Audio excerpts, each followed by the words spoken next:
Hello and welcome to the DSR Daily. I'm David Rothkopf, joined by Riley Fessler. How are you, Riley? Good. It's October, and I'm very excited It's because October is the best month of the year. what? Why? I love Halloween. I love fall. I love the weather. It's the best. Oh my God. Oh my God. Okay, great. That's a great thing, isn't it, Minna? It is a great thing. I also love fall. Being a Yeah. Floridian, I've only had two real falls, so this is my third, and I'm excited. Yeah, well, let's hope we all don't have a fall in a few weeks. It's 5 weeks to the election. Oh True. my God. Oh my God. Do I have anxiety? No, I'm confident. I'm believing strongly. That that America will follow in the steps of Minna Stein and make their vote the right way. You're welcome, Uh, United States. yeah. Have you voted, Riley? Not yet. Yeah, Nope. get to it. What are you waiting for? Jeez. Jeez. Okay, what's the lead story? Israel launched a limited ground incursion into southern Lebanon with commando and paratrooper units, while Hezbollah retaliated by firing missiles into Israel, including at the Mossad headquarters near Tel Aviv. Despite the Israeli military's claim of entering Lebanon, Hezbollah denied it. The raids follow Israeli airstrikes that have heavily targeted Hezbollah, including the reported assassination of its leader, Hassan Nasrallah. Both sides have escalated their attacks, with Hezbollah using long-range missiles and Israel preparing for a potential full-scale invasion. The situation has caused mass displacement in Lebanon, with over 1 million people affected. Yeah, I mean, you call it a limited incursion, and that's because that's what the headlines call it. Other headlines call it an invasion. And a lot of local commentators are saying, how come this is not being described as it really is, which is an invasion? The United States has spoken in two different ways about this. On the one hand, President Biden, in response to early word of this, said yesterday that he had hoped for a ceasefire. There are other reports in Politico and so forth that senior U.S. officials had given the Israelis the go-ahead to do this. People I've spoken to say, yes, destroying Hezbollah outposts on the border may make some sense, but they're worried that what's going to happen here is what has happened in the past, which is that Israel get bogged down. There will be a lot of civilian casualties. This may not be limitable in the way that the Israelis say they intend to limit it, and that will cause a real problem. Yesterday, the head of UNICEF, Catherine Russell, said that there are already 1 million refugees having been displaced from southern Lebanon. And that is, of course, the kind of thing that leads to other problems, other forms of suffering. So we've got to watch this very carefully. It's certainly not a positive development for those who would like these two conflicts on Israel's border to be ended or at least stopped with a ceasefire. But I suspect we will be reporting on this one for many, many weeks before we get to that point. Minna? A fire at the Biolab chemical plant in Conyers, Georgia, released toxic smoke and strong chemical odors across metro Atlanta, prompting over 90,000 residents to seek shelter. Chlorine was detected in the air, leading to health concerns and the cancellation of outdoor school activities in nearby counties. The fire ignited due to a sprinkler malfunction that mixed water with a reactive chemical, but no injuries were reported. Biolab is collaborating with emergency responders to manage the situation and ensure community safety. Yeah, well, I mean, it's an important story in and of itself if you're, in that part of the world. But it's more significant in the context of a region that is still recovering from this hurricane. Florida, Georgia, South Carolina, North Carolina, Tennessee, all having been hit hard. 1,000 people still missing. Death tolls going up. President Biden, Vice President Harris have been very actively involved in speaking to leaders, getting FEMA on the ground, getting a response. Donald Trump yesterday several times said that that was not actually happening. He was refuted by the governor of Georgia, but it doesn't matter. He will lie. That's what he does, and it's very cynical from a political perspective. But it's also dangerous because if people in those damaged areas get word that the federal government is not there, they may not turn to the federal government who can help them. They may take other courses, which will not be in their interest. So once again, this is Donald Trump making it about him and doing so with a lie and, making the situation even more dangerous. Riley? Claudia Sheinbaum is set to become the first woman and Jewish person to lead Mexico in its over 200-year history today. A former climate scientist and mayor of Mexico City, Sheinbaum won a landslide victory in June and succeeds her mentor, Andres Manuel Lopez Obrador. She has pledged to continue his populist legacy while incorporating her own technocratic approach, particularly in areas like renewable energy and public health. Sheinbaum faces significant challenges, including escalating cartel violence, a growing budget deficit, and controversial constitutional changes from her predecessor's administration. Her inauguration is seen as a milestone for women's empowerment in a country historically marked by machismo. Well, first of all, I hate to call you out like this, in front of millions of listeners. But we don't have millions of listeners, so I'm not going to stop. It's Sheinbaum. Oh, okay. She pronounces it Sheinbaum. But I was led astray by ABC News. Well, they may have it wrong, but I know this is how she pronounces it. It's a very big deal. How did Mexico get to a woman leader before we did? Few people would have expected that. I think the big question that's hanging over her presidency is not whether she's up to it. She was a very effective mayor of Mexico City. She was part of the team of scientists that won the Nobel Prize for their work on climate science. But she has been a protege of AMLO, the outgoing president. And there are a lot of people wondering whether he's going to be pulling the strings behind the scenes. My guess is he will try to, and gradually she will grow less tolerant of that.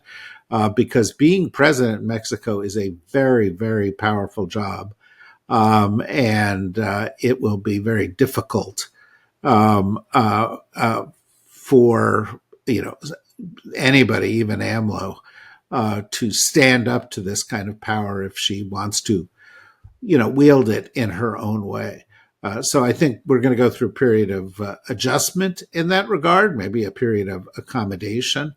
But gradually she will come into her own, and it will be interesting to watch. Many Mexicans I know are a little skeptical because they wanted to be done with AMLO and his shenanigans. But it's a new beginning and a chance for the country to embark on a somewhat different course. And we'll look for early signs of that. Minute. J.D. Vance is preparing for his first national debate, emphasizing his confidence in his policy knowledge and communication skills. While he has garnered support from Republican leaders, his campaign... Where does he get that confidence? He has terrible communications. I mean, his whole campaign has been J.D. Vance sticking his foot in... I'm sorry. Go ahead. Well, he's so confident that he has announced that he does not need to prepare for the debate in order to defeat Tim Walz. That sounds like bullshit to me.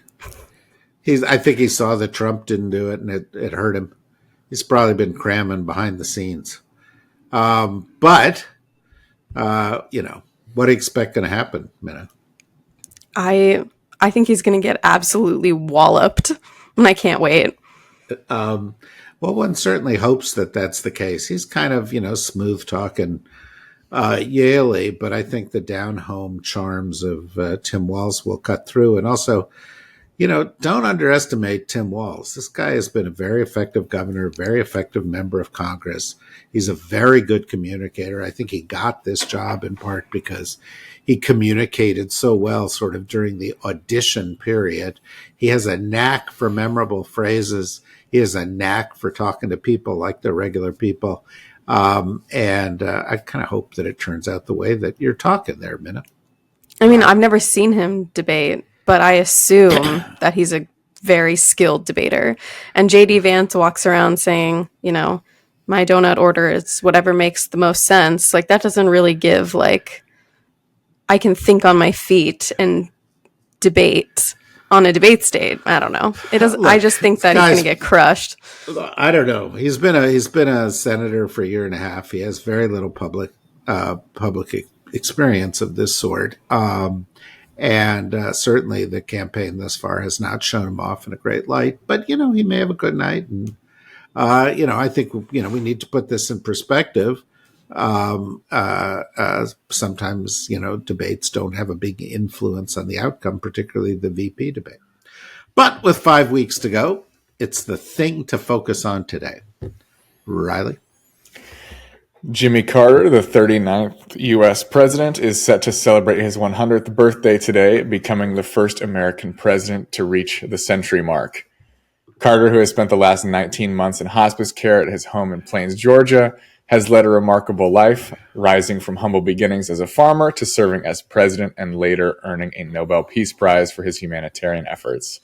He and his late wife, Rosalind, founded the Carter Center, dedicated to global peace and health initiatives. Despite his declining health, Carter remains engaged in politics and world affairs, expressing eagerness to vote in the 2024 presidential election. His 100th birthday is being marked by celebrations, including a musical gala and Habitat for Humanity projects. Look, it's a remarkable milestone. And Carter's come a long way since being president. When he left office, there was a lot of disappointment in him. There were a lot of assessments of his presidency that were not that flattering. In retrospect, when you look at his presidency from accords between Israel and Egypt, normalization of relations with China, Panama Canal Treaty, the handing, the raising of environmental issues, profile of environmental issues, and many other things. He did a great job. Since then, and he left the presidency 44 years ago. He has widely been recognized to be sort of the most effective ex-president the United States has ever seen, a man who devoted his life after the presidency to public service, who also spoke his mind about critical issues and did so in a way that I think informed the debate, even sometimes though it may have irritated the president in power. This is a courageous man of considerable character. Apropos of Minna's story, it's the thing to look for when you're picking a candidate. What's the character of the person? Do they have a commitment to public service? Do they understand what public service is? Donald Trump does not. J.D. Vance does not. Tim Walz, teacher all his life, a member of the National Guard, somebody who has never made money, has always devoted his life to the community around him. Same with Kamala Harris. There is a real stark difference here, and I think the passing of Jimmy Carter is a good moment to reflect on that, to reflect on the qualities of character we seek in our leaders. In this case, the choice is stark and vitally important that we make the right choice. We'll obviously have more for you tomorrow after the debate. We'll see whether Minna's prediction has come true. Minna and I will explain what happened during the debate to Riley, who will be asleep because he... Hey, I fully plan to watch the debate tonight. So I can. Oh, really? Oh, well, that's great. So I can provide my own sharp insights. Your sharp insights. Yeah. Also, Riley, condolences on the passing of the disgraced greatest baseball player in the history of your favorite baseball team today. Yeah, Charlie Hustle, Pete Rose, passed away. At age 83, a guy who belongs in the Hall of Fame despite his errors with regard to gambling. It is really the height of hypocrisy that Major League Baseball keeps him out, even though you can't watch a ball game or go to a ballpark today where gambling Yep. is not like advertised throughout the whole place, Yeah, where the whole thing everywhere. is not driven by gambling. This guy never bet against his team. And he's, the last part of his life was lived in real, disappointment, heartbreak. And, I'll tell you, I think I may have told this to you, but I once was walking through Caesar's Palace, the mall under Caesar's Palace. By the way, it's one of the 3 days of my life. I'd never been in Las Vegas, but I was there for some conference and I was walking through the mall and there was a little sports memorabilia store. And in front of the little sports memorabilia store, there was a card table. And sitting at the card table with a stack of 8x10 pictures saying, do you want me to sign one? Was Pete Rose. And it was just heartbreaking to me that this is the life he was leading. This is what he did. This is how he paid for his life. After surely he broke rules, but given where baseball has gone, it's long past time to forget about that and remember that he's broken a record that no one will ever come close to. And if the sport's about the sport, focus on that. In any event, that's me giving a forceful eulogy for a guy who was disgraced and a forceful endorsement for a guy with great character, which just goes to show the breadth of my thinking, right? Yeah. Yeah. Thank you. Thank you. In any event, we'll see you tomorrow. Thank you, Minna. Thank you, Riley. Bye-bye.